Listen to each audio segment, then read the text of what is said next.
Okay, welcome all of you, our partners and our esteemed guests who will be joining us, if not now, then later on this afternoon. Thank you for joining us for this kick-off meeting for EU-CONEXUS Research for Society project. We will have some short speeches from our guests first, and then we go into about an hour, 45 minutes or so of a roundtable question and answers with our partners, and then some closing words from a guest. And that's our format for today. Quite a tight schedule in terms of time. So let's try and keep to the agenda if we can. Okay, if we have any questions from any of the viewers who are tuning in, then we will take them and try to squeeze them in towards the end of the day. Okay. So without further ado, I'd like to introduce the chair of the EU-CONEXUS Governing Board, Mr. Jean-Marc Augier. The floor is yours. Thank you. Thank you very much. Can you hear me? Is okay? Yes, it seems that you can hear me. So it's my real pleasure to inaugurate this kickoff meeting concerning the SWAFS project for EU-CONEXUS, Science with and for Society for EU-CONEXUS. As you may know, EU-CONEXUS is initially a project which started from the European Commission based on the Erasmus mobility programs, and the initiative of which was launched by the DG EAC from Brussels. And when we submitted the idea to create a European university, we immediately thought that it was very important to associate all the aspects related to a university in the construction of EU-CONEXUS. And we integrated in our project all the aspects related to the university, a global university. I mean here the fact that, of course, the research would be fundamental and central in the construction of a university, but also the question of the relations with the socio-economic environment, the questions of campus life, the question of creating a digital environment for virtual mobility, and all the aspects which are related to European universities. We saw that when constructing this project, we saw that in Brussels, they were working in silos, and initially the organization of Brussels made that this project was initially concentrated on student mobility, and in a very short time after having received some submissions from the different alliances that submitted some projects, many of them, the European Commission saw that a lot of alliances wanted to develop a systemic vision of a university. So this is why the DG RTD launched this SWAFS project, Science with and for Society project, that for which we were very happy to see it happen, because it permitted to create a bridge between DG EAC and DG RTD, and then go in the direction of the creation of a real university.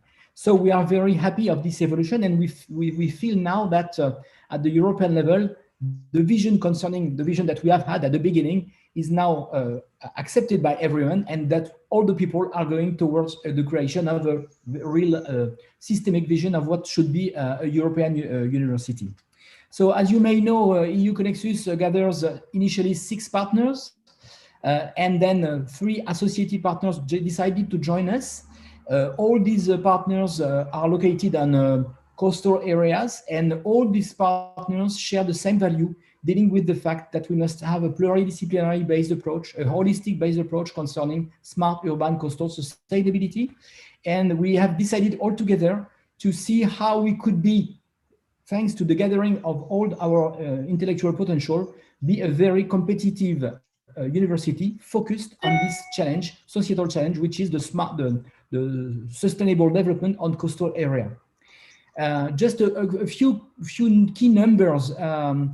While each of the partner of EU-CONEXUS is quite small in reality, when we consider the addition between all the members or the students of each partner, we can reach some key numbers which are very, very efficient, and we can see that we have more between 5,000 and 506,000 staffs in EU-CONEXUS. We have more than 55,000 students.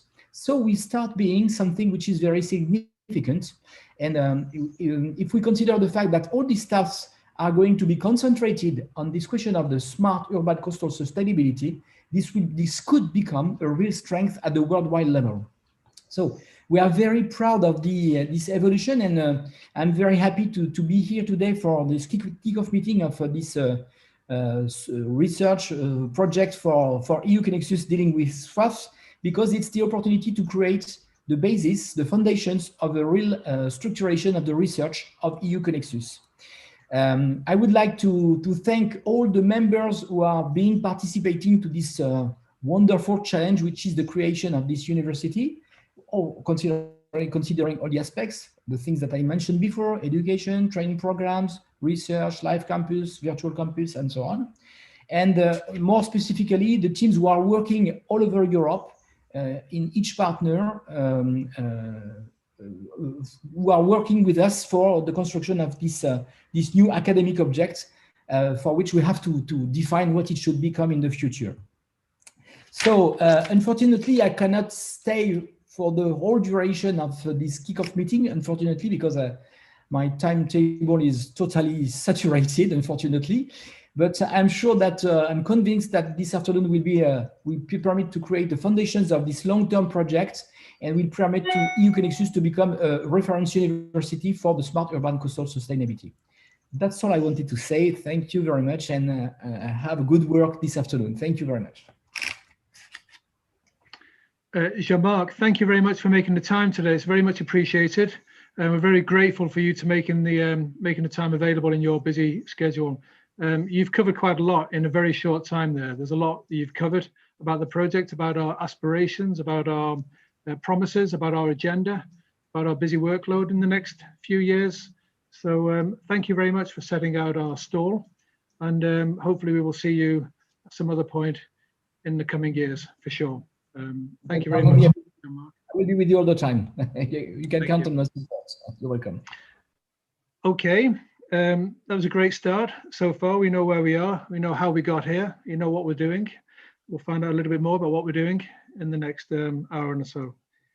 Next, I would like to introduce two people from the European Commission, Doru Leonard Arimi and Isabel Demers. I hope I've got those names correct. Yes, it is.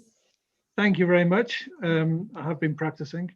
And they will say a few words on the Commission's role in where we are. The floor is yours. Good afternoon, everybody. Can you hear me? I didn't say a word yet. Okay. I will try to share the screen of a for the presentation I will make together with my colleague Isabel. Let me see if I manage to do this. Can you see my screen? Not yet. Not yet. Then I have to press share again. Ah, it's coming. Yes. Now it's coming? You see it, yes. Okay. So if I am moving the pages, can you see this move? Just a second. Yes. Yes. Okay, so it's working. Yep, working. So thank you very much for the invitation to your kickoff meeting and for putting this together. You already introduced us. I'm the project officer following the project since the submission of the proposal.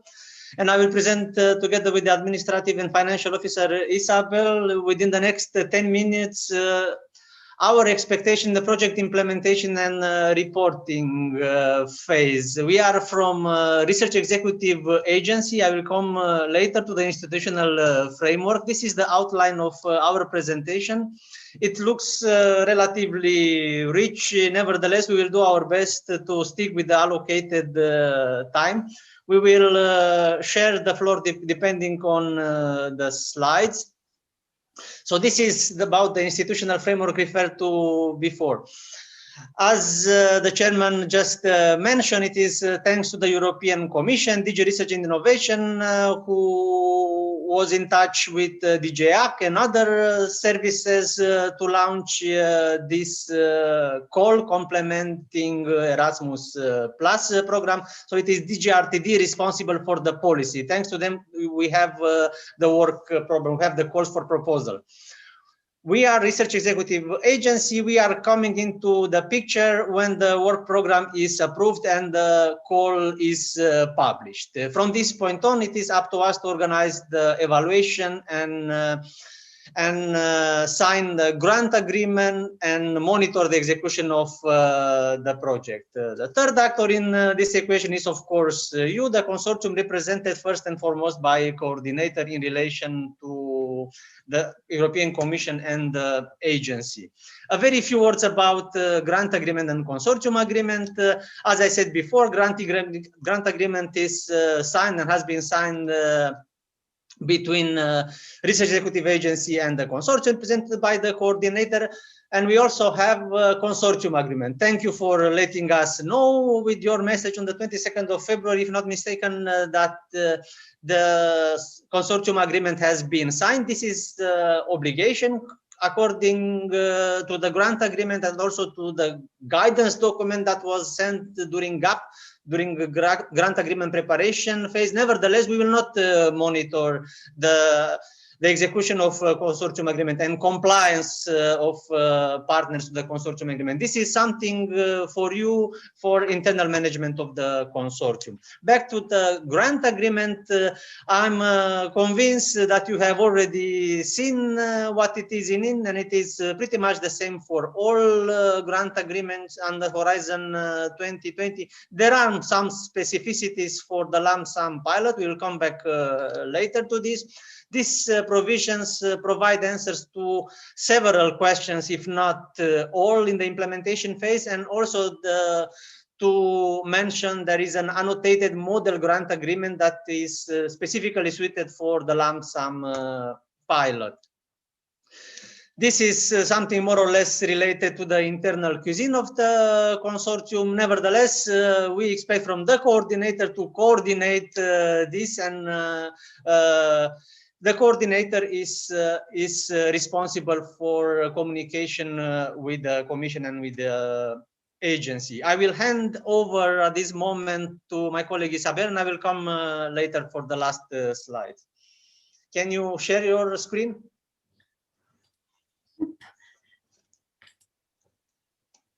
So regarding the current status of the grant agreement, this project has been signed and started on 1st March of this year. So the pre-financing payment has already been given, 1,594,368. So it's the 80% of the grant agreement.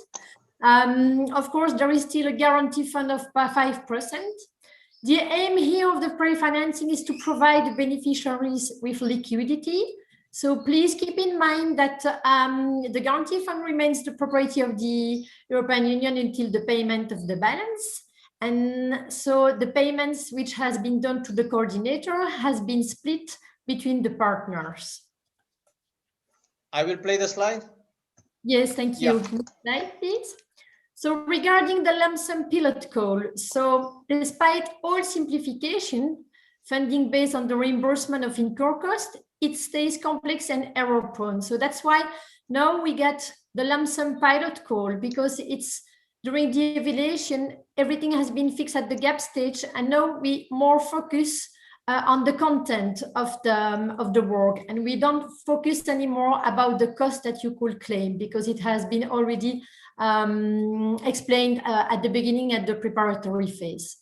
So the lump sum project fund is remove all obligation on actual cost reporting and financial ex post audits.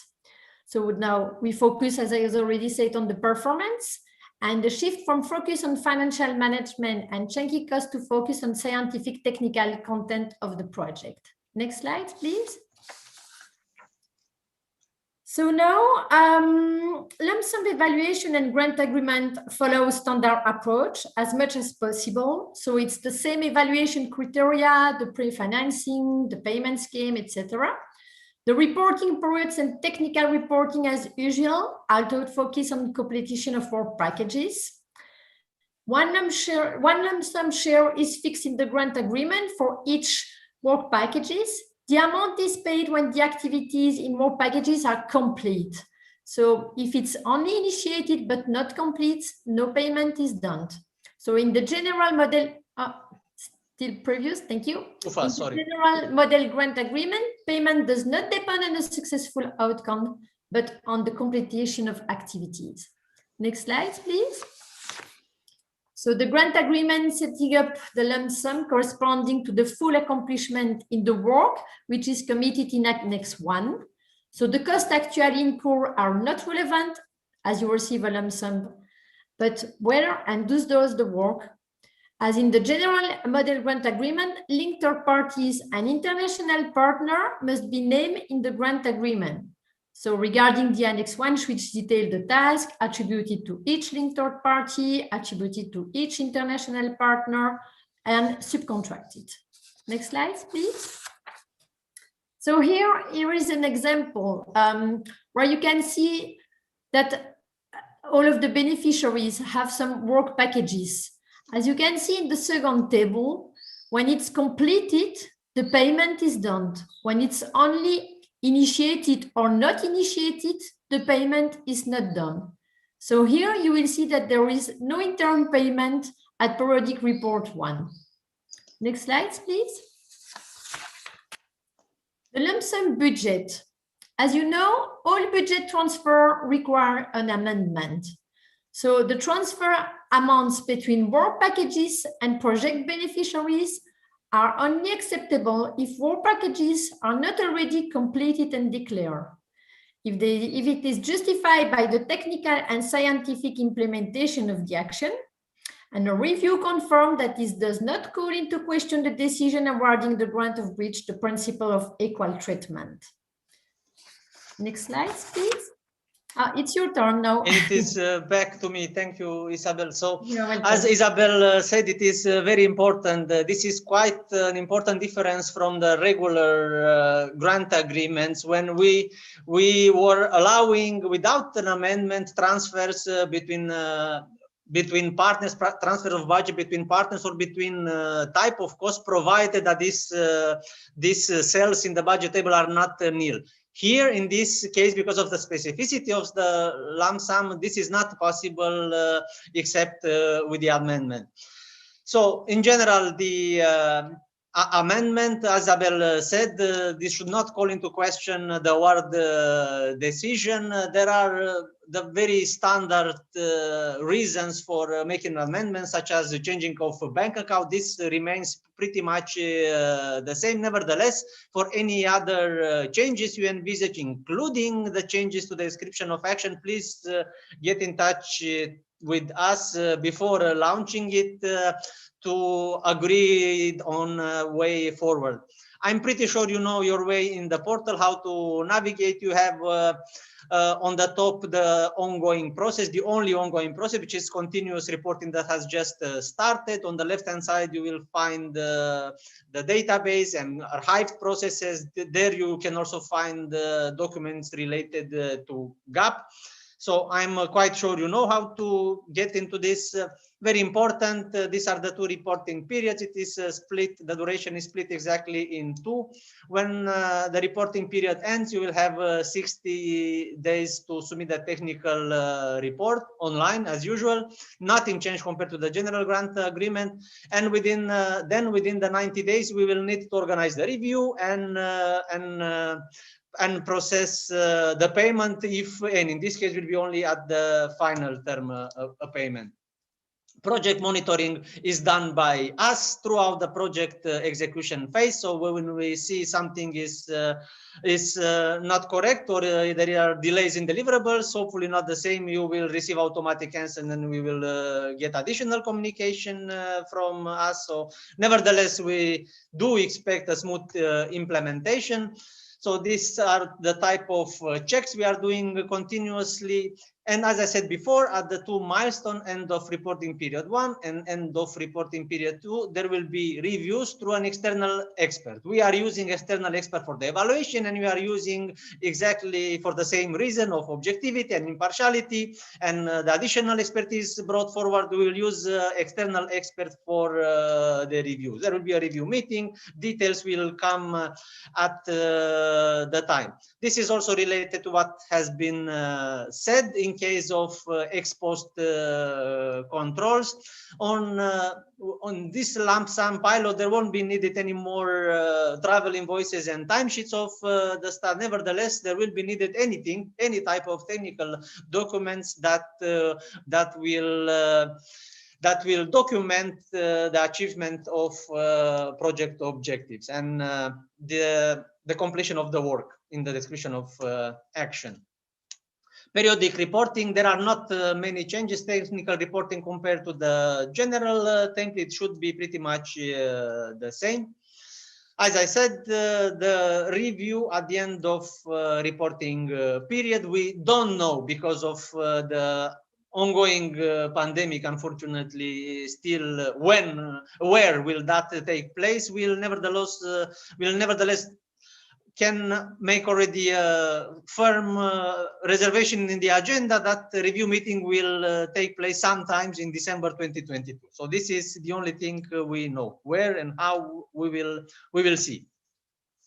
Some words about dissemination, communication, and exploitation. As we discussed during GAP, you have comprehensive work packages on this. I am convinced you are aware of the difference between dissemination, communication, and exploitation. There are different provisions in the grant agreement. Also, the main difference between communication and dissemination. There is absolutely no secret for anyone at this moment, already so many years through the framework program, acknowledgement of EU funding. This is what has to be used on any project related outlet. Policy feedback, important. If you remember, there have been 2 deliverables introduced in the list of deliverables during GAP.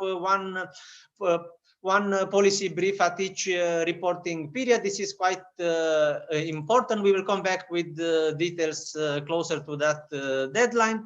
This is important because it is a two-way process. There is something for both parties in the grant agreement from the policy feedback, for you to promote your project and have a say in the policy making, and also for us, or in particular for the Commission, to receive feedback on what came out of this call that is very relevant for future calls and future research and innovation policies at least. Open access doesn't change anything compared to the general calls. It is mandatory to ensure open access, green and gold. I think you know by now the difference between them. Open research data pilot, you opted in. Deliverable has been introduced due at month 6, data management plan. These are further references. As I said before, model grant agreement suited for lump sum pilot, online manual. This was also referred to before. Social media, thank you very much. And we were almost in the allocated time. Thank you. I will stop sharing now. Okay, thank you, Doro, Leonard, and Isabel. Some key points before we move on, but the key points there I picked up on the performance for sure, monitoring, coordination of work packages. It's quite important. We're all involved in each of the work packages, some leading and some are partners in, but there has to be a clear coordination of. Periodic reporting, dissemination, comms, and exploitation. We will talk a little bit about that later. And then the policy brief. Absolutely crucial about reporting about what we're doing in policy terms. So thank you very much, Doro, Leonard, and Isabel, for making that very, very clear for all of us and within your time. So well done. Now, I'd like to welcome Isabella Beyer-Eisheld, who's the Executive Director of EU-CONEXUS European University, to say a few words as well now. Thank you, Isabella. Yes, thank you, James. I'm here to give you an idea of the context where this Research for Society project is working. Jean-Marc Augier already started the history of our European University project, and I just continue in relocating the research parts that this Science with and for Society project is located. So the European University project or initiative was initiated by the European Commission for also for transforming the higher education area in Europe. So for promoting the European values and for promoting European identity, and to revolutionizing the quality and the competitiveness of the European higher education, and at the international level, and for combining the strengths also for universities to create a unique inter-university campuses in Europe, and to really scale up the strengths of each partner in these alliances. What we proposed was a long-term strategy that focused on a student-centered curricula across disciplines, borders, cultures, and languages, and to build the multi and then transdisciplinary skills of our students, of our researchers, academics, and also working with cities, companies, and reach out to society at large. We have created these partnerships on covering all European coasts. So originally there were the 6 founding universities in La Rochelle, Valencia, Sadar, Athens, Bucharest, and Klaipėda. And 3 associated partners are joining now this initiative. They are located in Ireland, Germany, and Cyprus. Here is the list of all the universities that are participating.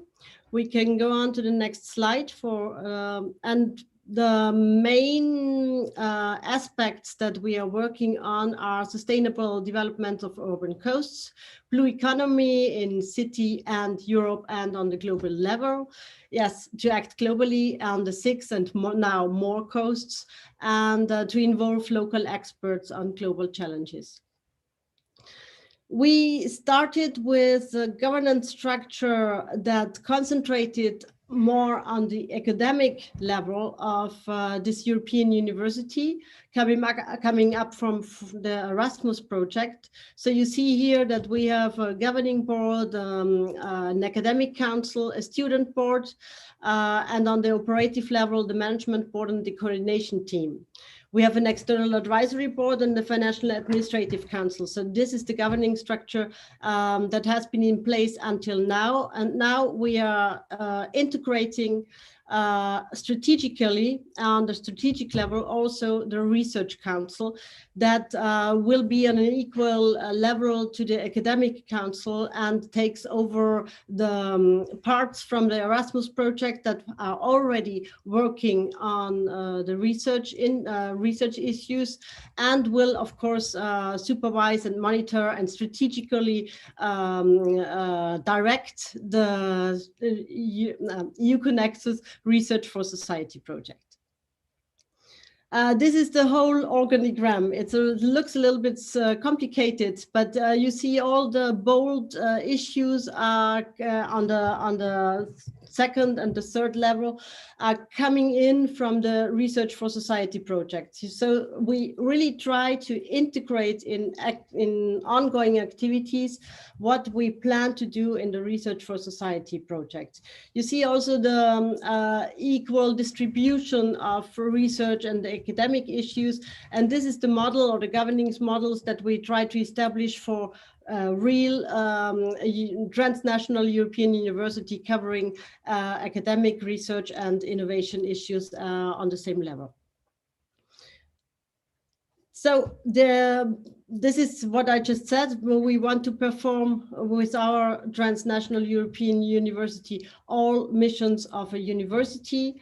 We want to provide cooperative, effective management by creating joint study programs, joint research area.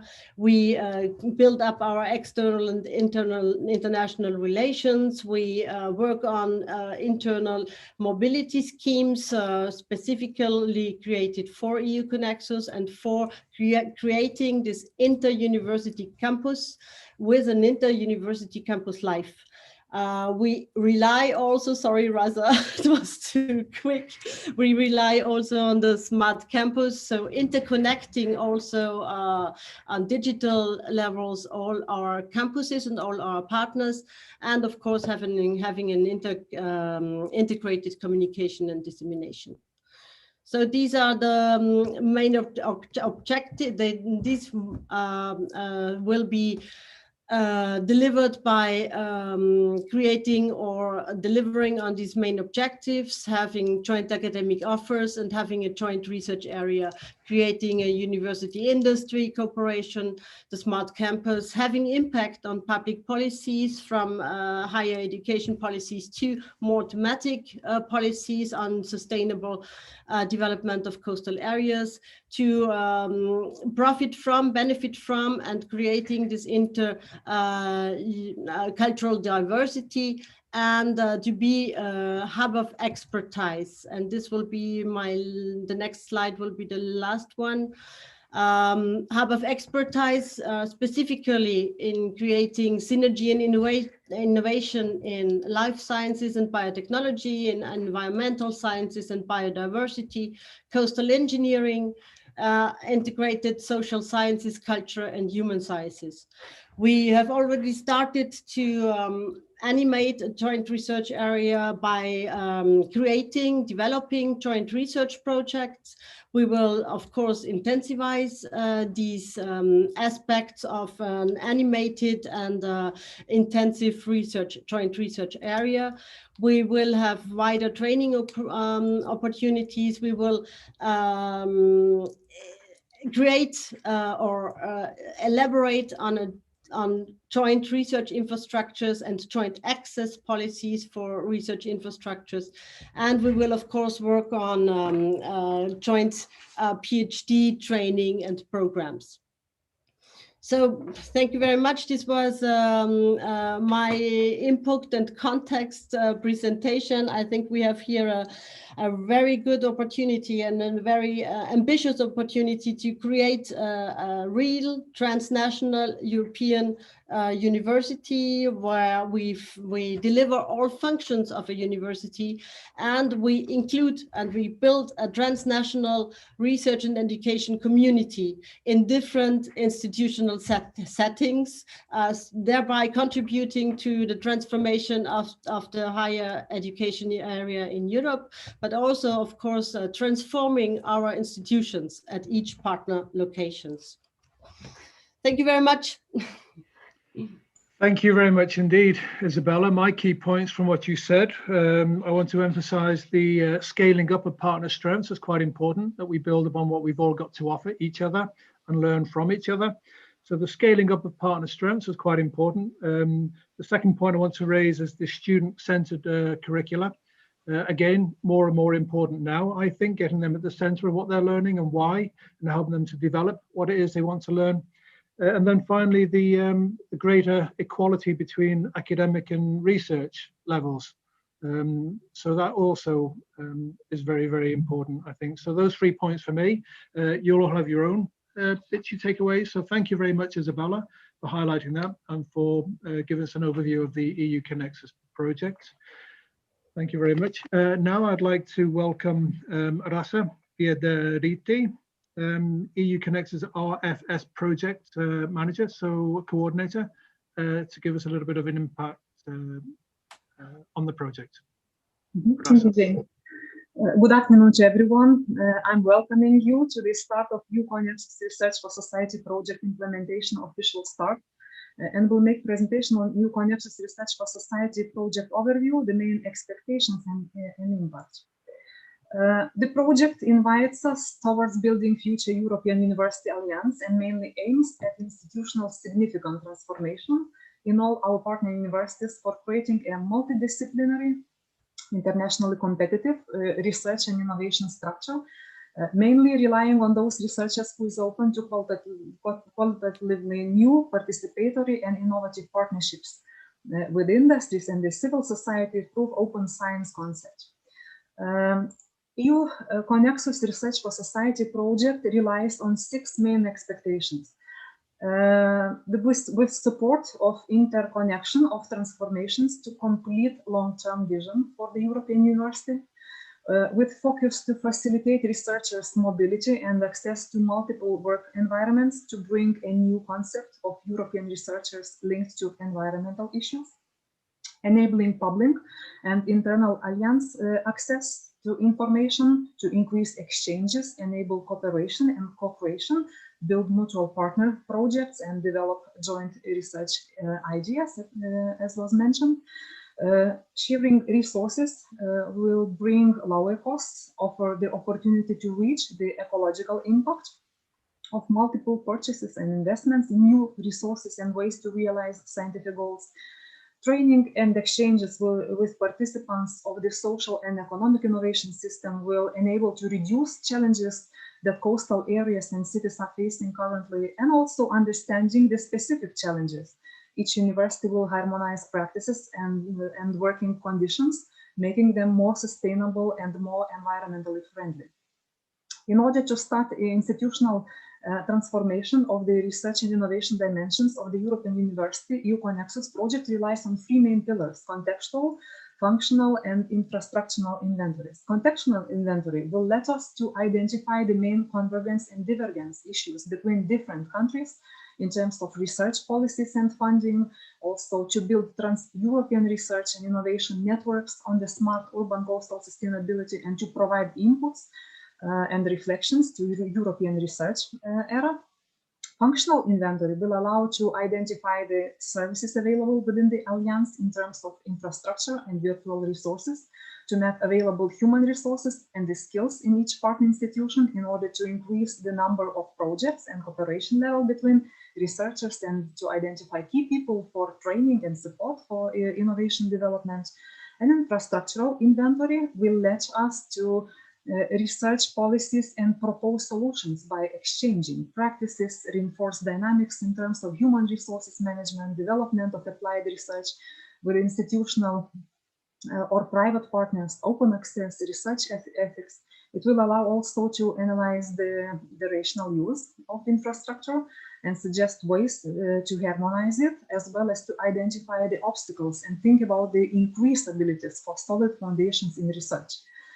EU-CONEXUS Research for Society project in short data. The project formally started yesterday and will last for 3 years till 29th February of 2024. The project has received funding for almost 2 million euros from the European Union's Horizon 2020 Research and Innovation Program. The project logical structure consists of 7 work packages. The management of the project will be coordinated by La Rochelle University. Science and innovation agenda and positioning in European research area will be coordinated by La Rochelle University and Technical University of Civil Engineering of Bucharest. Strengthening socially responsible management and development of human resources will be coordinated by Catholic University of Valencia.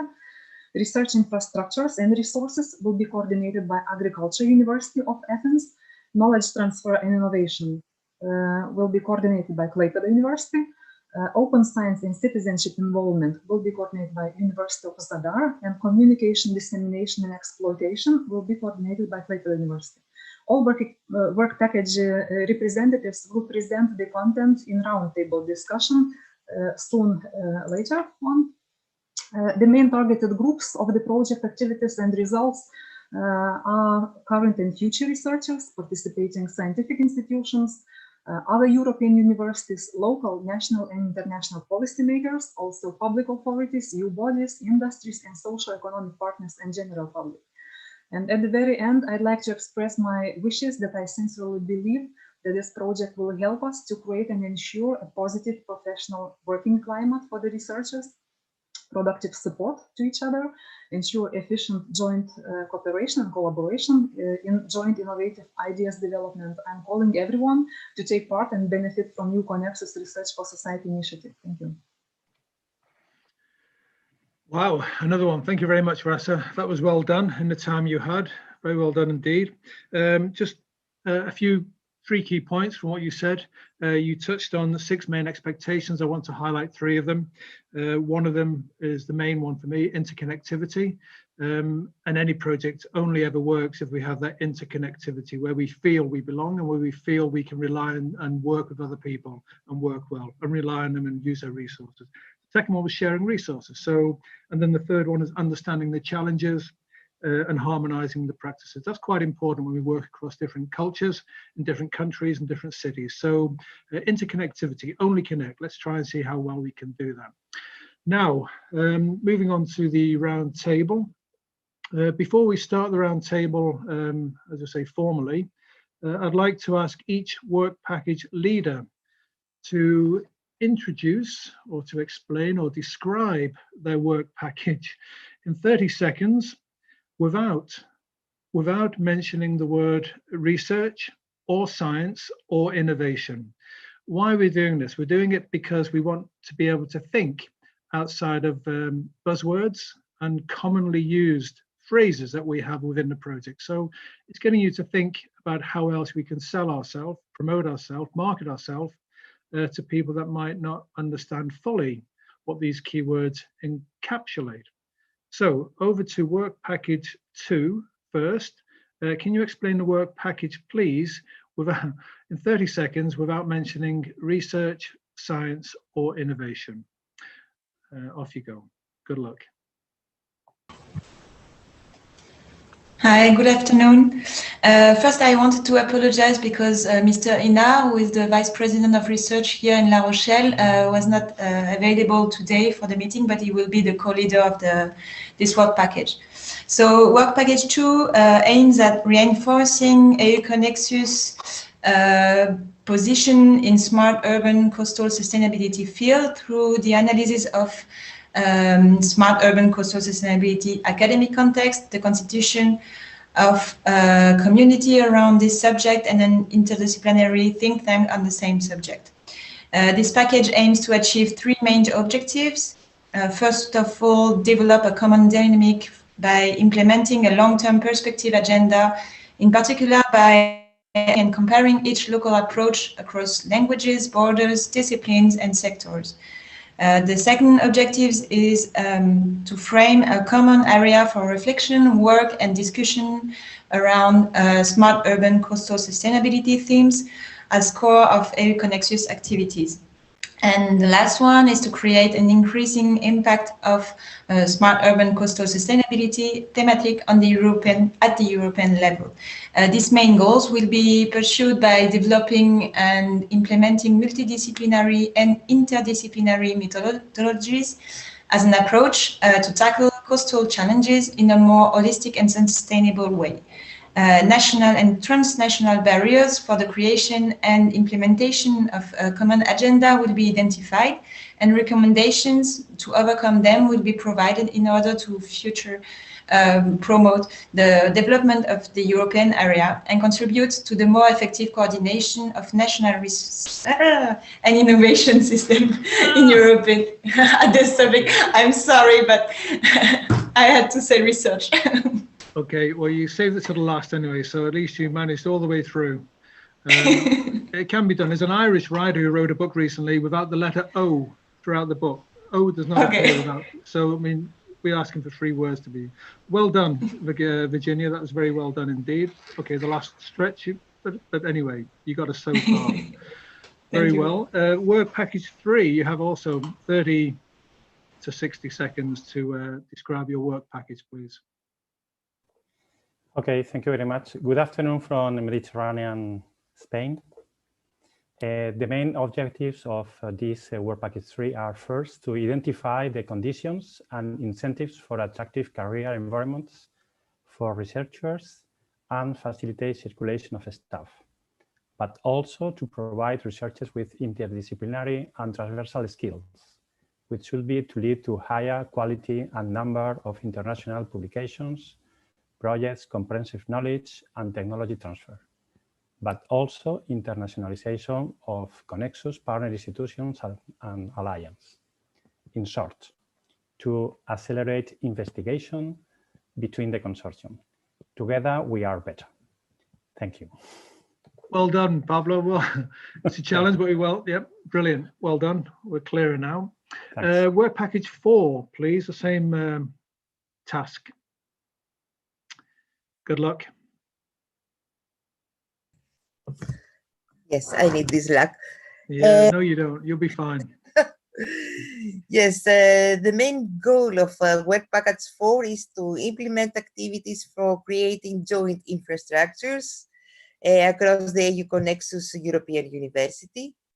A common policy and strategy for access to joint infrastructures and services will be developed for achieving to better coordinate the development and use of infrastructures and to minimize their operational cost, to reduce fragmentation of the innovation ecosystem, to avoid duplication of effort, to share access to our infrastructures, to remove redundant legal and regulatory barriers, and to better enable scientific and technological cooperation, to make industry more aware of the potential of EU-CONEXUS infrastructure, to foster our embeddedness to industrial value chains and the society, and finally to share best practices with other European universities and to create pan-European infrastructures, in particular with the CEU Alliance, because of its similar thematic focus, and to collaborate towards coastal and urban sustainability. Thank you. Okay, I want also to add that the Work Package 4 is about research infrastructures. It's outside the presentation. Right, thank you very much. That was fantastically done. You see, you didn't need any help at all there. No pressure, Victoria, but the task falls to you now. Work Package 5.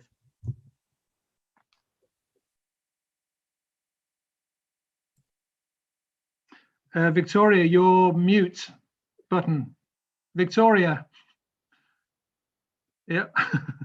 Sorry, I didn't unmute me. Yes. Yeah. Take 2. Yeah. So I'm nervous because I even can't name my work package because it includes wrong words. Yeah. So the main goal of our work package is to build bridges between academics, industry, and the society, to help universities in reaching various stakeholders, to advise them during their co-creation journey, aiming at transforming knowledge and expertise into services, products that bring economic value and also benefit the society. So nice, easily done. Even shorter, we're getting shorter and shorter. Okay, finally, last but not least, Jezdan, please. Work Package 6. Off you go.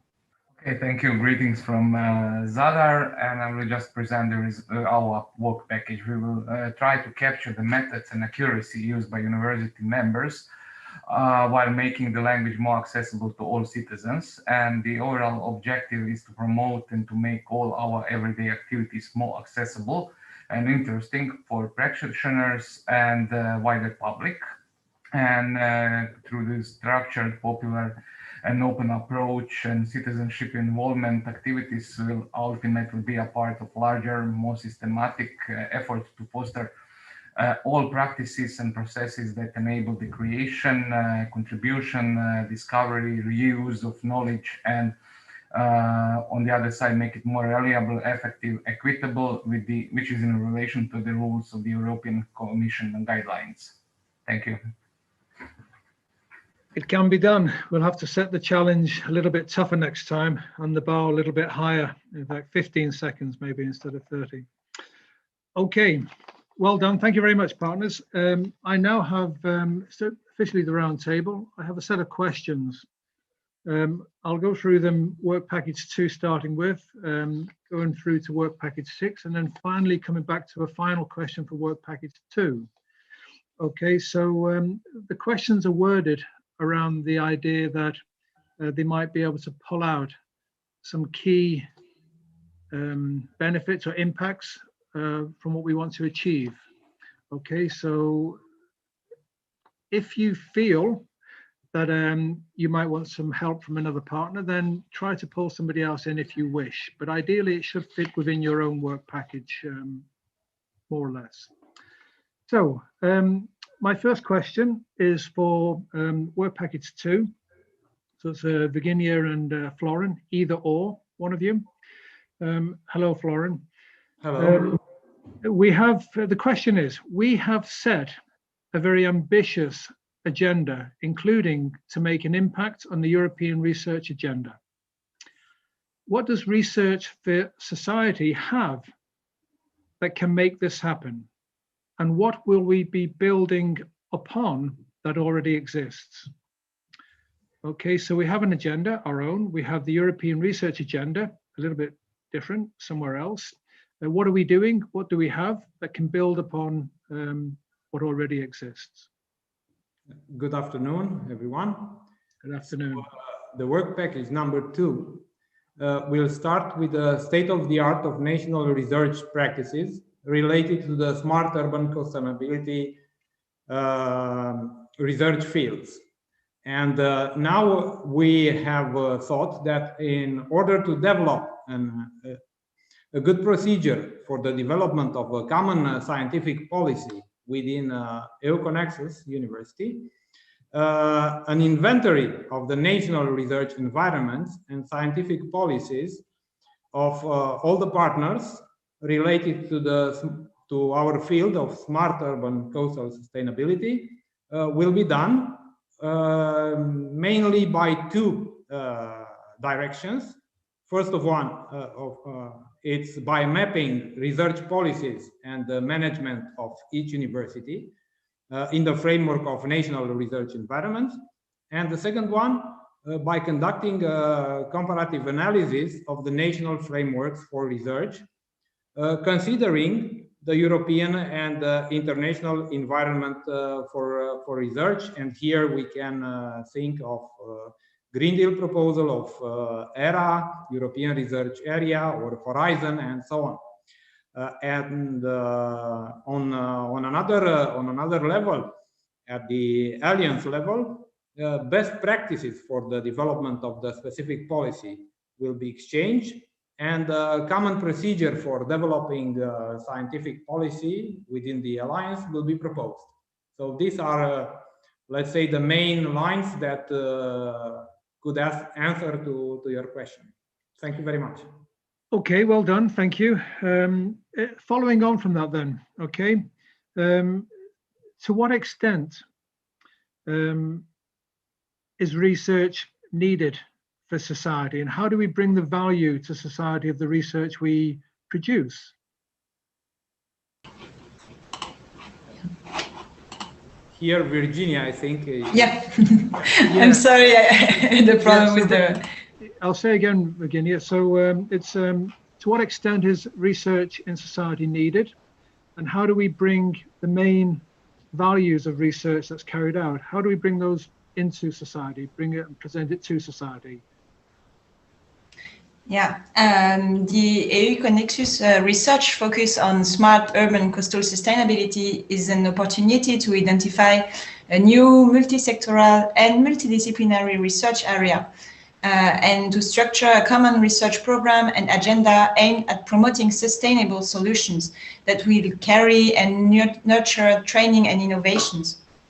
Beside that, as research on smart urban coastal sustainability themes is deeply related to the society, interrelations between the academic world and the non-academic world have to be reinforced in order to strengthen the impact of research and innovation on sustainable policies and behaviors, to promote research and innovation on those fields, and to help on the configuration of an innovation agenda nurtured by the dynamic feedback from both academic and non-academic actors.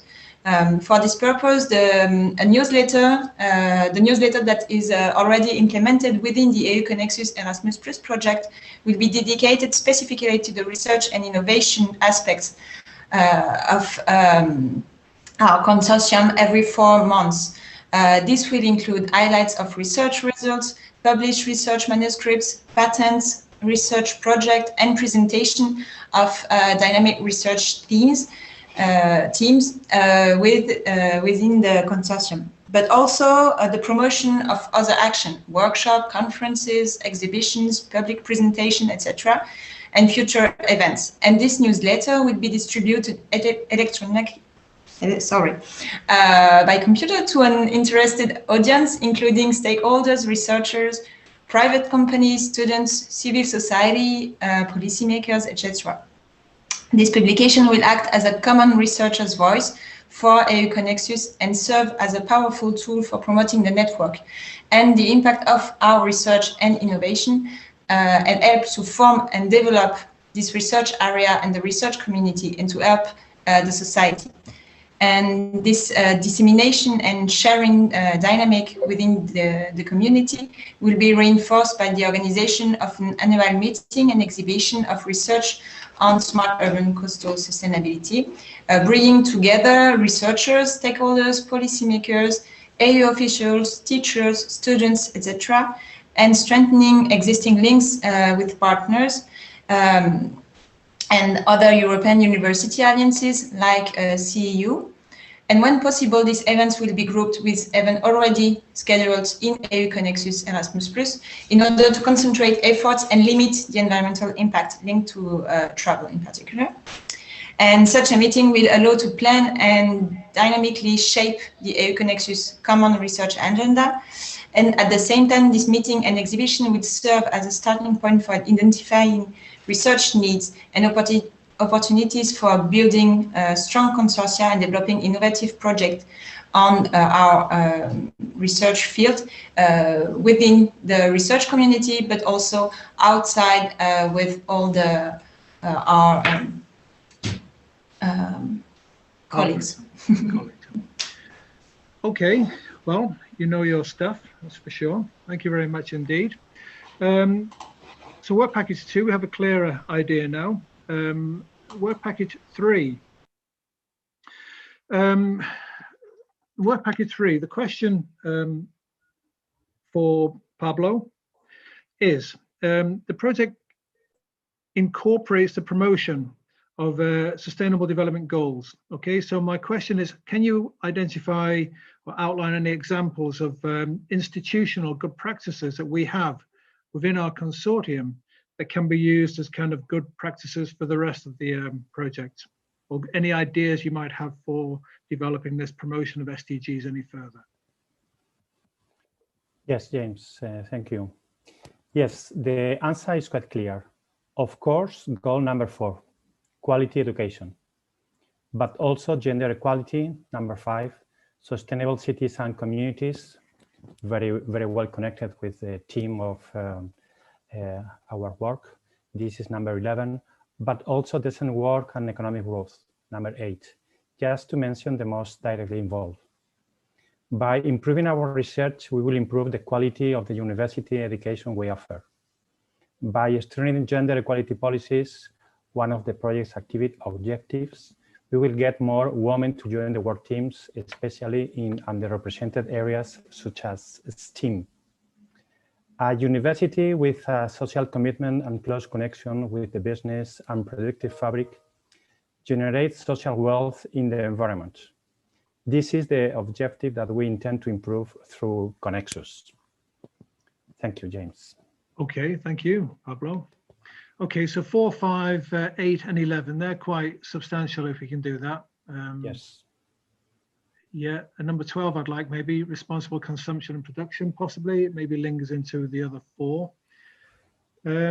Good. Okay, thank you very much, Pablo. The second question for you is COVID. I hope it's the last time we mention it at a project meeting, but it affected our lives in 2020 a little, just a little. Yes. We don't know how it's going to affect us this year, hopefully not so much, and we've planned a number of public events in 2021. Do we have any learning curves, anything that we can learn from last year in order to be innovative in delivering public events this year based on what we failed to do publicly last year? This is a very interesting question. I will say just my opinion, because I believe that a shared lesson of this pandemic is the need to share, to meet, to discuss together. I came from social and cultural anthropology, so the idea of meeting is really very important. We miss personal contact during this time. Technological tools have helped us a lot to maintain communication, but the end of the pandemic will accelerate face-to-face meetings, physical exchanges, field work, and research with international teams. We have been able to continue our activity, not without efforts, adapting very quickly to the new technologies, but we need to return to live work with colleagues. This is a common conclusion between students, faculty, and researchers. So we hope to do that as quickly as possible. Thank you. Okay. I mean, is there any example of where we've managed to overcome that physical lack in any way? I mean, yes, the technical things, Zooms and Skypes and WhatsApp and so on, it's not enough for sure, but any innovative ideas in particular from any partners where you felt we've kind of bridged that inability to meet people in person, or did we all fail? Yeah, no, I will say that very quickly we adapt everything, all our technologies to this new situation, and we manage, we survive, but we are, all of us, very tired. We managed to proceed and to continue with all our work, teaching, researching, and doing projects as this fantastic one. So we survive, but we need more presential communication, more presential interaction. So we have been able to manage, but we need to return to face-to-face meetings. That will be my answer. Yes. Okay. Thank you very much, Pablo. Thank you. Elani, you need no help again, you'll be fine. Nice and simple one for you, I hope. Question about innovation hubs, okay? It's up to you how you answer it, but innovation, it's a much used, overused maybe, theme, term, expression. How do we define it when we're talking to partners or communities and when we're trying to make these connections? How do we define what innovation is in order to get people interested in joining us?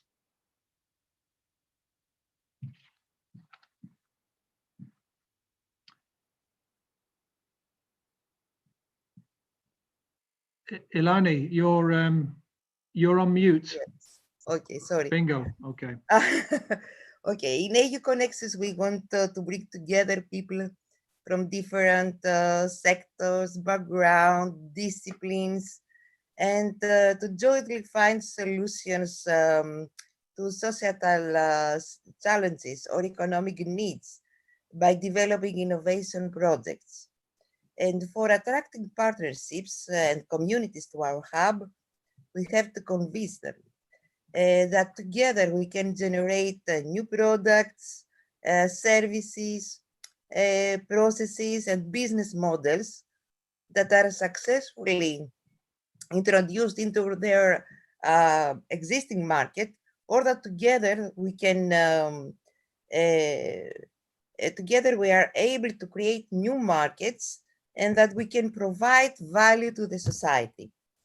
In our innovation hub, we can turn an idea into a product or service from student and the researcher to entrepreneur, from lab to the market. Thank you. Okay, so mainly about adding value. It's about adding Yes, value. We adding have to value, provide some kind of value that makes it beneficial to both sides to be Yes, involved. yes, and we have to convince. And convince as well, yeah, make the pitch somehow. Okay. Okay. This is a little bit difficult maybe, but there's a term we use in analyzing called PESTEL analysis. It's political, economic, PES, political, economic, social, technological, legislative, environmental, PESTLE. And we use it as a way of trying to define what our problems might be, our areas of concern or issues based, okay, in analysis.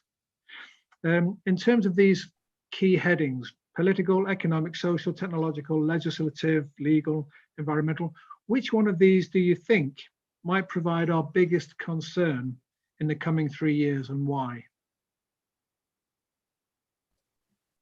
Okay, I would use a circular PESTEL analysis focusing on joint research infrastructures and investigating the transformations needed for achieving an innovation-oriented cooperation of research infrastructures. Social impact of EU-CONEXUS can be improved by raise awareness of social innovation and social entrepreneurship, the development of digital platforms, open science, effective involvement of citizens, and finally delivering social and societal values. Human resources also in research infrastructure are very important for knowledge transfer, and finally the improvement of economic impact. Publications, patents, excellence, and research integrity can improve scientific and technological impact, and through the knowledge transfer to ameliorate also the economic impact. Interdisciplinary research is needed for facing grand challenges, particularly concerning the environment, and providing solutions for coastal and urban sustainability. But in order to achieve all this, we must be able to overcome legal barriers and differences in the regulations between universities and countries. And we have made enough progress until now by adapting flexible solutions. But we have to overcome many obstacles and have a long way to go in the next 3 years. Okay, thank you. So you mentioned social, technical, economic, environment, legal. Which one of those 5 in particular would you say was the most important or the most crucial? Legal, technical, Yes, social, I think, or economic? Yeah, I think that the legal are very important. Okay, good. Thank you very much, Elani. Pablo is agree. Okay, Pablo. Okay, work package 5. It kind of links to a question we had from Neringa Nabutieni from University in Valencia. Her question's about the added value of the project for each of the universities. I'm not asking you to answer that one, but your question, Victoria, is can we define our unique selling point either as a project or as a project consortium? And if we can you tell me what it is? Yeah, I would stick to consortium. We are strong because of the broad collection of expertise in our area, which is defined by the keywords smart urban coastal sustainability. Yeah, and our uniqueness is that we may act as a consortium, as a cluster, where each partner is able to provide his specific expertise or to benefit from other partners' specific expertise. And altogether, partners could act on a broader territorial area. Also, by providing manifold expertise, consortium could better contribute to the various needs of blue economy industrial sectors, as well as to well-being of citizens living in coastal areas. So briefly, so that's our manifold and broad expertise in such area.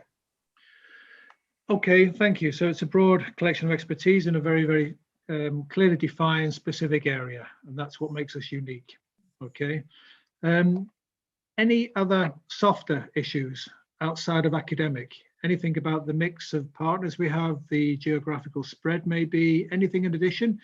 It might be you can't think at the moment, but just curious if any of the partners can think of any additional softer issues that make us unique as a consortium or as a project outside of thematic expertise.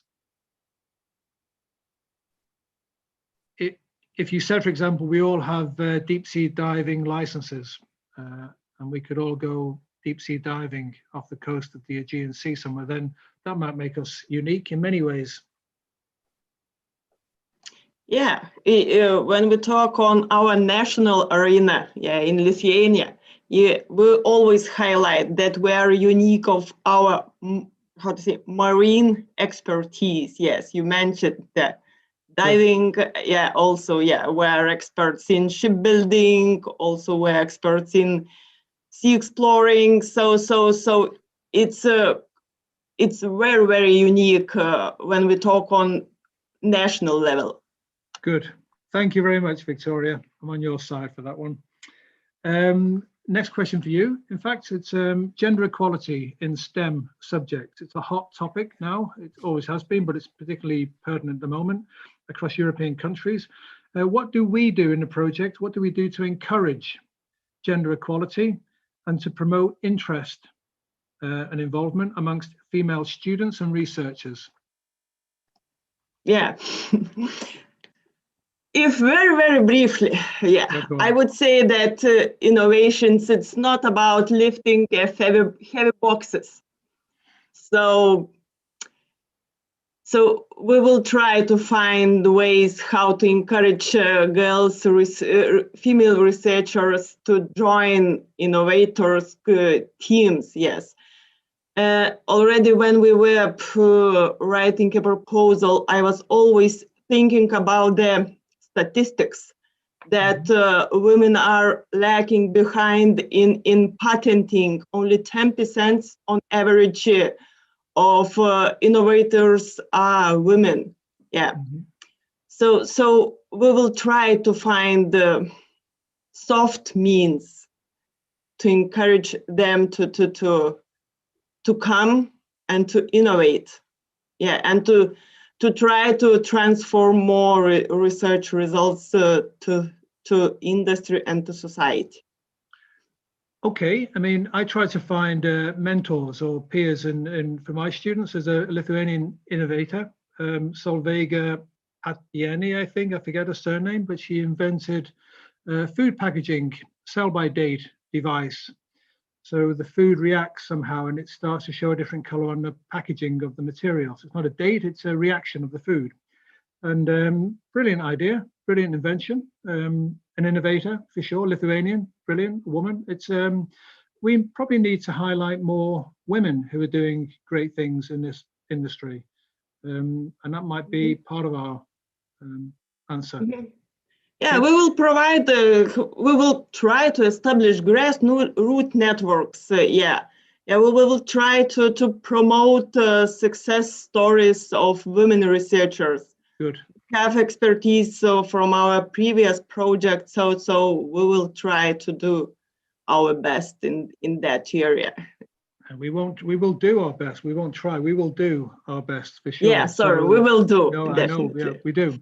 Thank you, Victoria, very much. And again now, Zvezdan. I struggle with a Z, a V, and a J at the beginning of any word, so that's my apologies. Yeah, it's okay. It's okay. It's okay. Good. So my question for you, Work Package 6 leader, is two questions. The first one is based on the open science platform. So based on either examples that you have or know of specific plans, or maybe just expanding on ideas you might have developed for the open science platform, how it will be used in the promotion and engagement of the project, and in particular citizen involvement and members of the public. Yeah, thank you. It's a very interesting topic. It's an applicable topic about these platforms, and we have some previous experience in designing these platforms and possibilities to freely share the content to members of the EU-CONEXUS as well and the other partners who have these copyrights according to their rules. And I think that opening such a platform, we can on sometime wider community to all individuals to make it some kind of step forward, additional step forward, and to promote scientific activities of our members of our alliance, which have more applicative role now and can benefit for a wider community, but could also attract younger users to relatively attractive content that could be presented to them. Not so academic, but to try these academic content to present in some popular way.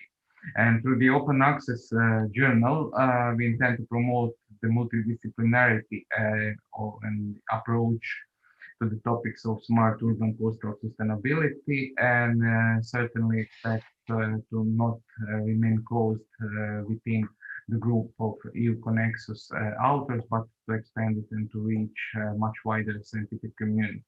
And this virtual library have the great possibility, in our opinion, that through this platform we can expand and to make authors to discover, to read, to view, listen, collaborate, and present the other activities of this platform.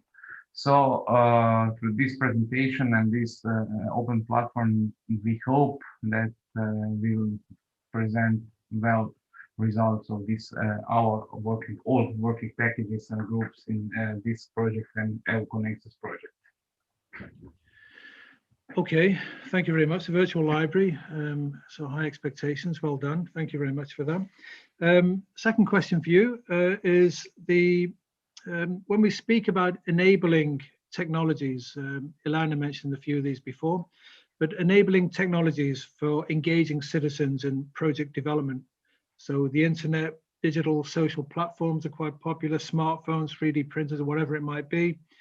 Can you provide any practical examples of what we might be proposing within the project to use or to incorporate in any way? Well, we are nothing without the technology in this moment. Like, we will not participate in this meeting, this kickoff meeting, without these new technologies, internet, social platforms, smartphones, or something like people connecting here.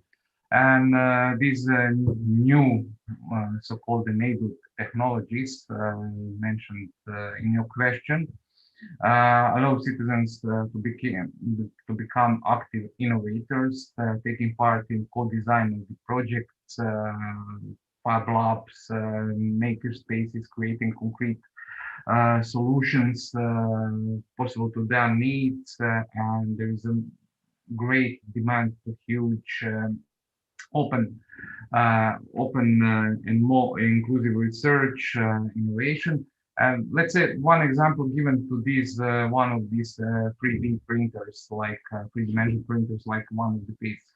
Let's say example of these phases of digital modeling of the city through different levels to be explained, let's say, for conceptual, physical, mathematical, and with using the 3D printer, a model of the part or the whole city could be generated, could be created, and the opportunity is to explain to the people how to create, let's say, something smart, urban to the public, to the importance of 3D models and modeling in different areas, and the processes of the acquiring knowledge about the other systems, shape, processes. Like, it's just one simple example of this, using these technologies and creating different models and possibilities for people and the younger researchers, which is more usable for them and more appropriate for the youngers. Okay, thank you very much, Justin. I'm glad you said that about digital modeling, because we've used it before for road safety planning in cities, and it's a brilliant way of getting people involved. Brilliant way, because they can see exactly what's going to happen and what the impact will be of making any changes in the city as well. So yeah, I'd like to see that develop. Final question for work package 2, if we have time. Maybe we do. Okay, we have time. Back to Virginia or Florin. I can see Florin, so maybe Florin can help. Yes. It might be a long way off yet, Florin. But what would be a natural theme or idea for expanding research for society, perhaps through Marie Curie or cost action proposals? Yeah, thank you. Hello again.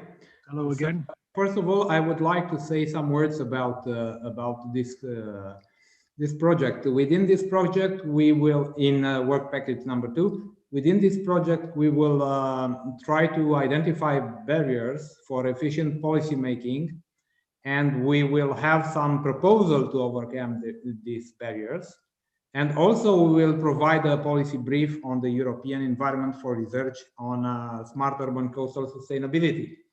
And within all these aspects, obviously, a natural idea for expanding research for society, the question that you asked, it will be to encourage interdisciplinarity. And this is something quite natural for us, because the EU-CONEXUS universities, all the partners, complement each other within a large variety of research area on smart coastal urban sustainability fields, and they have different experiences. And one of let's say important aspect, it will be the creation of a think tank on interdisciplinarity on these fields that will aim to facilitate cooperation, especially among STEM, science, technology, engineering, and mathematics on one side, and SH, social sciences and humanities on another side. So the first idea, it will be on interdisciplinarity. A second one, in order to have this expansion, it will be obviously to increase the diffusion of the results, but not only for the research, also for development and innovation. And this could be done among technology network, transfer networks, and by also directly to the society, to the large public. And finally, to answer to your let's say challenge, to expand the cooperation using different calls, here we have to select and promote research directions with a great impact on society. And we have such direction, coastal environmental risk assessment of global changes on biodiversity and ecosystems, durability of structures and buildings in coastal area, energy management of coastal area, and so on. So this could be very good points for having a great impact on society and expanding the research for society. I would only conclude with a proposal that a call that is open right now, and which is called ERANET Co-Fund Urban Transformation Capacity. And here we have an example of a call that its aim is to generate transnational research and innovation projects to support capacity building for urban transformation. So this is an example how we can directly, let's say, expand our proposal into calls that are already into action. Thank you. Okay, Florence, so just to quickly summarize what you said, 3 points: think tank on interdisciplinary thinking, connection between STEM and social sciences, good, 1. Increasing the infusion of results, 2, good. And the third one is expansion of cooperation, especially around our key subject, which is a smart urban coastal sustainability. Yeah. Thank you very much, work package 2, 3, 4, and 5 and 6. Thank you very much for your feedback and further exploration of what the work packages are. I hope it's a little bit clearer for all of us, an idea of what we're aiming to achieve and how. Now, I would like to welcome and introduce Steen Delore from the European Commission. We're a little bit late. I hope he's still here. Yes, I am. Thank you. Steen, is it Steen? Steen, yes. Steen, okay. Hello, Steen. Can you say quickly where you're from as well? Because you're a replacement for Apostolia. And we know yes, indeed. I'm in Lia Karamali's unit. I'm a policy officer responsible for the European universities at the site of GGR&I. So I'm developing policies in support of universities in general. The floor is yours, Stein, okay, if you can expand on your theme for us. Yes, thank you. It was very nice listening to you, and the way you approached this kickoff meeting, I liked it. Learned a lot and how you are doing things and how you will develop new things. So thanks a lot. I'll have a few slides to share. So I'll share my screen now, if it works. It will be a bit different than what you heard so far. Back to policy, basically. Can you see my slides? Yes, okay.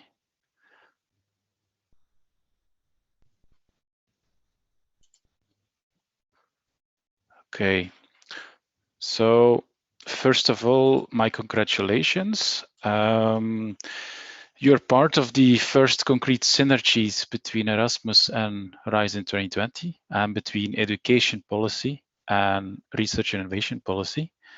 We are not there yet in merging the two. You still have two projects, but you're dealing with it very well, I must say, if I hear your discussions.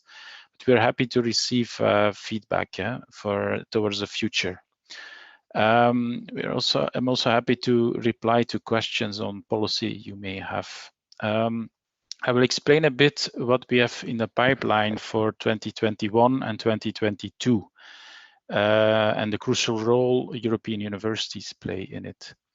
I will sketch the policy context, which is the European research area in synergy with the European education area, and I will also explain you the upcoming Horizon Europe program and what might be in you specifically for your alliance. There are some quite interesting programs that you may want to consider participating in, because of course we are funding you with the CSA coordination and support action, which is building capacity in networking, but not really paying for research. Okay, let me first say a few words about the European research area. The ERA was set up back in 2000 as a way to overcome fragmentation and overlaps between national systems. And we've come a long way. But the ERA faces quite a lot of new challenges. The twin transitions, digital, the green, sustainability, where you're part of with your project, the COVID-19 crisis, the recovery from it, and also sovereignty. Strategic autonomy is a new feature. Now the ERA need to be retooled, and what you see here is a summary of the communication on the ERA that was published in September last year and endorsed by the European Council, all the member states, in November. I'm not going to explain the entire slide, but I would like to highlight 4 objectives. The first one is prioritizing investments, and this is also important for institutions like yours, because it will set a target and commit member states to invest in the public science system, so including in higher education sector. The second objective is improving access to excellence. And here we target the less R&I performing member states of the EU, the widening countries, and there will be quite a lot of new features and funding support to close the innovation divide, basically between widening countries and the rest of Europe.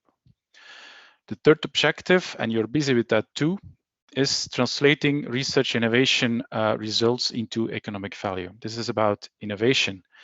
So the European Innovation Council, the InvestEU, will be our flagships. There will be industrial technology roadmaps developed where scientists and universities will be instrumental in. Finally, we have deepening the era. And this is about other aspects that you're also tackling, the gender equality, the open science, mainstreaming, support for higher education sector through a transformation agenda, and so on, and strengthening research careers, the reform of the research assessment system, and so on. So particularly for universities, there are 14 actions, and the one for universities is action 11 if you're interested in it. And this is empowering higher education sector and the surrounding ecosystem. So the companies, the other sectors you cooperate with, as part of a key synergy initiative between the education area and the research innovation area. So we're currently developing what we currently call a higher education transformation agenda. You can also look at it as basically a vision on the future of universities. In order to empower universities in their own efforts to modernize, to transform in all their missions. There are a lot of obstacles to encountered by institutions, and we would like to help overcome these. I'll come back to it. Secondly, we are developing or seeking to develop a toolbox of legal measures that can be used by consortia like yours, consortia of institutions who decide to bring certain parts of their efforts together. So in a way, this you also you're probably familiar with the legal statute. It is a bit like that. It's an extension of it. Finally, we are developing an investment strategy and a roadmap to help you deliver on the transformation priorities you set yourself in synergy with national funding programs, the EU programs, and even private funding. So on the side of the European education area, a similar mirroring provisions were foreseen to the higher education transformation agenda. So we are in this together. There is no split between the two efforts like we unfortunately still have with the two projects, the Erasmus and Horizon project. Now we are co-creating this as a fancy word, but we are, it's not us who will say what the agenda is, it's you. It's you and the stakeholder organizations, the member states. So we are developing an open online public consultation. Probably it will be published in April. We will have 3 types of stakeholder groups, one with member states from both the education committee, the education ministers, and the research and science ministers. Secondly, from umbrella stakeholder organizations like the European University Association and so on. Thirdly, a stakeholder group of European universities, where we invite both the coordinators of the Erasmus and of the Horizon projects. So these 3 groups and the consultation, the open consultation, will help us define the agenda, the vision on the future of universities. Actually, you're pioneering this, as I said. All right, that's the process. You will hear more of this. We are already in touch with the forum of 17 alliances and also with the other forum of 24 alliances to learn what the priorities are. what the if we missed any areas. You are developing, working along certain transformation modules, but maybe we missed some priorities that you think are important. And we are particularly looking at the most difficult challenges you encountered when cooperating, or just the challenges you encountered, and how we can formulate solutions to that. Solutions that can be at European level, member states level, or even regional level. So my second and last part of the presentation, just 2 slides, I would like to explain you a bit Horizon Europe, which will soon be launched, or the first work programs will soon be launched. So you're probably familiar with its structure by now. So there are 4 parts in Horizon Europe. Pillar 1 is where the scientist sets the agenda. And I would particularly like to encourage you as an alliance to look into the Marie Skłodowska-Curie actions, because the actions on doctoral networks as well as co-fund actions may be a very good opportunity for you as an alliance to set up doctoral training networks or postdoctoral training networks, and to fund actually research and training for early career researchers. Pillar 2 is about where society sets the agenda. This is about the grand societal challenges. And here you see the different clusters, but within these clusters, there are also a new feature called missions.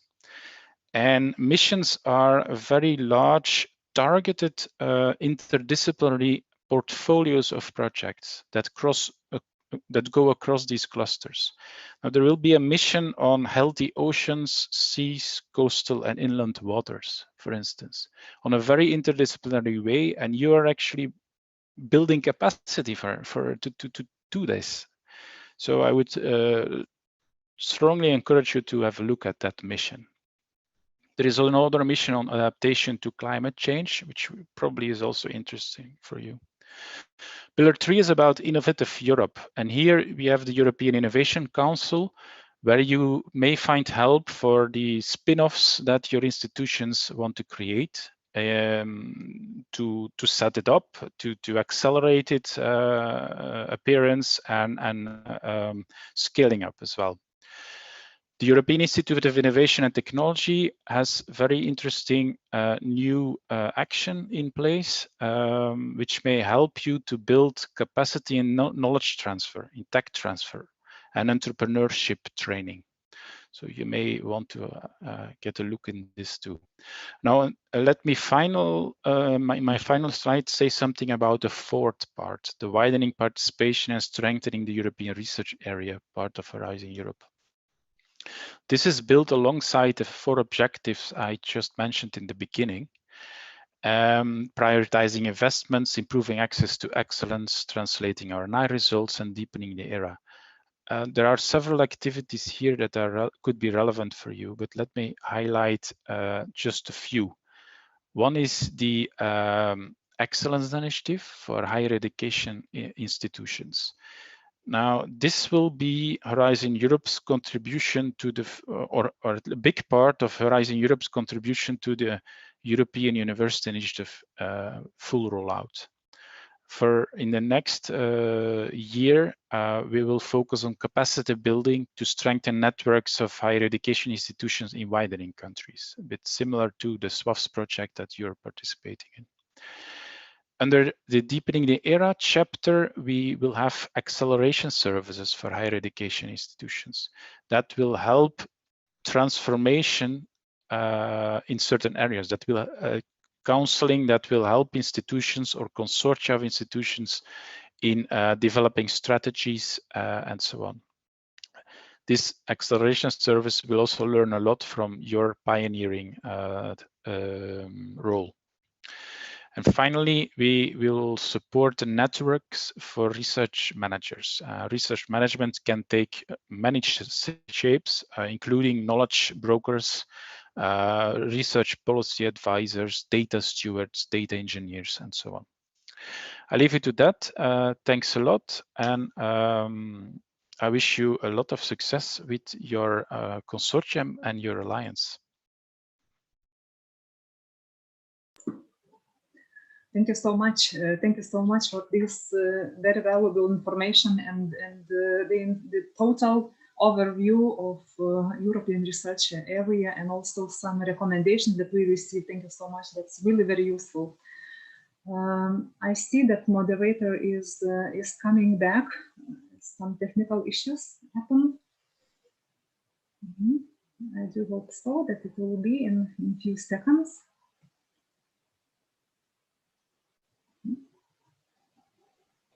Okay.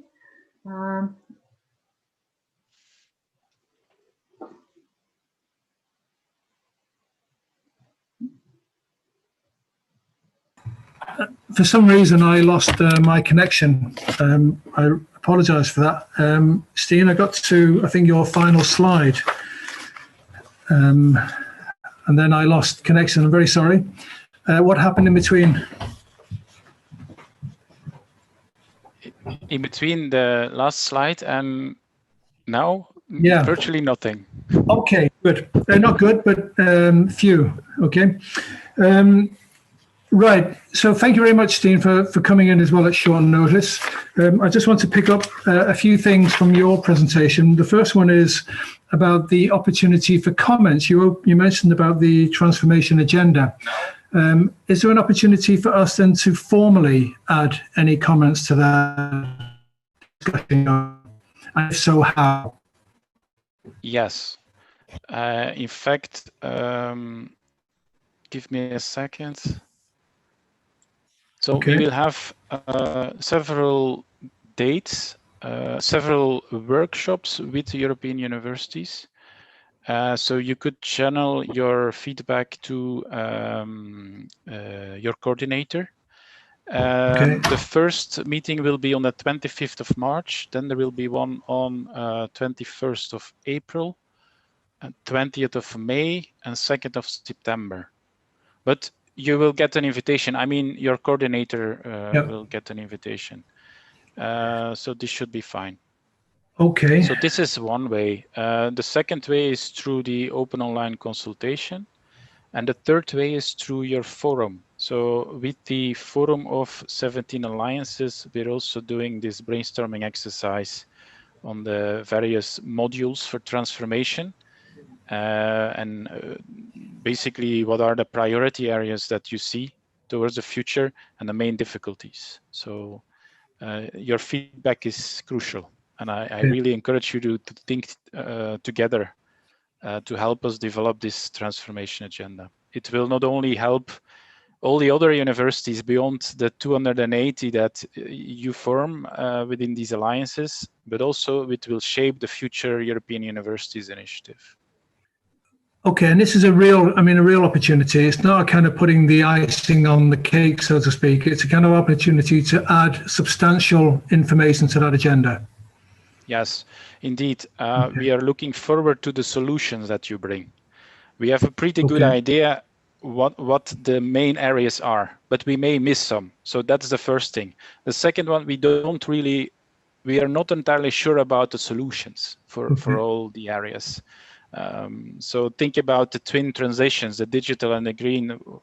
What can we offer to universities? How can we empower universities to accelerate efforts in that sense? We are not entirely sure. So with your cooperative effort, this will be very inspiring. So your solution will be very helpful. Okay, thank you very much, Steen. I suggest that any questions we have for Steen, we go through RASA at some point, and we do it kind of as a uniform approach on behalf of the project. Any questions about the presentation, I'm sure they will be available for all of us to have a look at later in terms of the slides. But in terms of representation, then I suggest that we go through RASA, or Isabel, I think it's RASA for this one, and do it that way in a coordinated way, okay? Okay, I will bring the meeting to a close a little bit later, but it's great because we've had a lot more going on. It's all been very busy, and usefully so. My thanks very much to Jean-Marc Augier for kicking off the meeting this morning. Very much appreciated. For Doro Leonard, Isabel and Steen for joining us from the European Commission. Thank you very much indeed. We have a lot of work to do now for the next few years. We'll keep you fully posted, Doru, Isabella and Steen. We will be in touch for sure. Thank you to all the partners for opening up about the work packages, what we're doing and how we're doing it, and how we might be a little bit different and innovative in what we're doing. And yeah, I think that's all I have to say, unless I've missed something very, very substantial out, Rasa. Yeah, probably that's it. So thank you so much. Thank you so much, James. No, thank you, partners, very much indeed. And again, to the Commission, my colleagues, friends from the Commission, thank you very much for joining us today. If you have any queries or questions, by all means, come back to our coordinator to help you out. And once again, thank you all very much. I look forward to seeing you all over the next coming weeks in person. Pablo, hopefully, in person and not by a technical link up. Good luck. Enjoy the week. And we'll see you soon. Bye. Bye-bye. Thank you. Bye. Bye-bye.